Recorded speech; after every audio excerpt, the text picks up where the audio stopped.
что делать, если речь идет о неспособности простить и о таких ситуациях, когда простить действительно бывает невозможно? Здесь нужно предложить такой метод.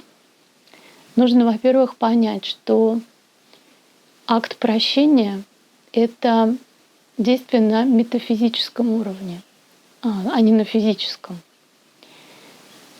На метафизическом уровне наши мысли и намерения, они настолько же реальны, как на этом физическом уровне реальны вещи, которые мы трогаем и видим.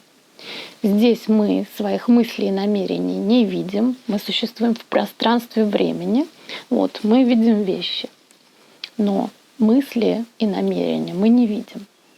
А в альтернативе пространства времени, то есть во времени-пространстве, как раз мысли и намерения являются нематериальными, но они там именно являются реальностью, реальными вещами. Поэтому, если вы создаете намерение простить кого-то, себя, другого, простить какие-то обстоятельства, вы создаете это намерение в своей душе, в своем сердце, в своей голове, и вы его держите живым, это намерение, то вы создали во времени-пространстве, то есть на метафизическом уровне, вы создали реальную конструкцию, реальную вещь. И она начинает работать. Она начинает работать потихоньку, потому что мы знаем, для того, чтобы что-то здесь манифестировалось, что-то здесь воплотилось в физической реальности, небольшое есть такой задержка есть такая между реальностью времени пространства и пространства временем. То есть мы что-то задумали, мы движемся к цели, но это всегда занимает определенное время, чтобы это воплотилось в жизнь.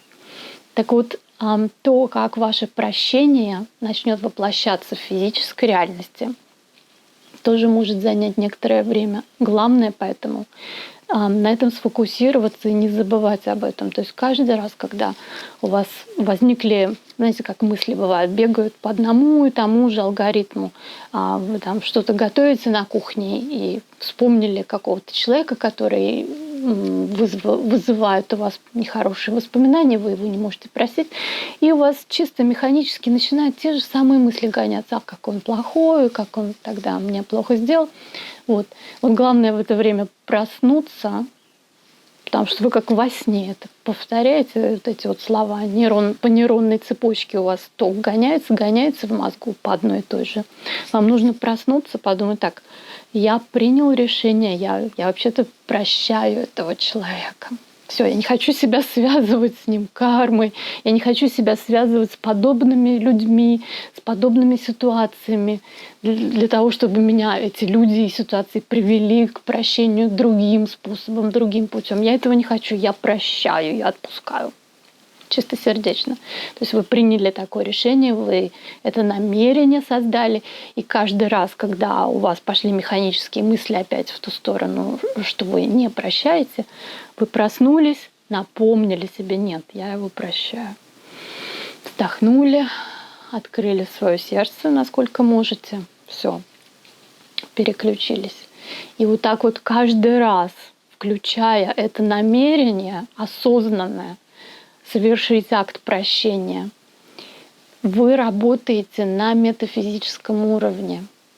В какой-то момент времени вы проснетесь, вы очнетесь, и вы поймете, что на самом деле я могу этого человека простить. Меня это больше не трогает так, как это меня трогало, скажем, месяц назад, год назад, может, 10 лет назад. Почему? Потому что вы все время практиковали это намерение. И на метафизическом уровне шел процесс трансформации. И вы его, наконец, начинаете чувствовать, и вы начинаете пожинать плоды на физическом уровне, когда вы поняли, что прощение стало возможным. То есть простить с помощью лишь своего этого личностного «я», физического, осязаемого в этом мире, бывает не всегда возможно. Поэтому здесь нужно обращаться к расширенному «я», которое существует за пределами этой физической иллюзии. Многие используют молитву. Это ведь тоже обращение к расширенному сознанию, это обращение к Богу, это обращение за помощью к высшим силам, это расширение своего сознания, то есть это выход за пределы вот этого пространства времени.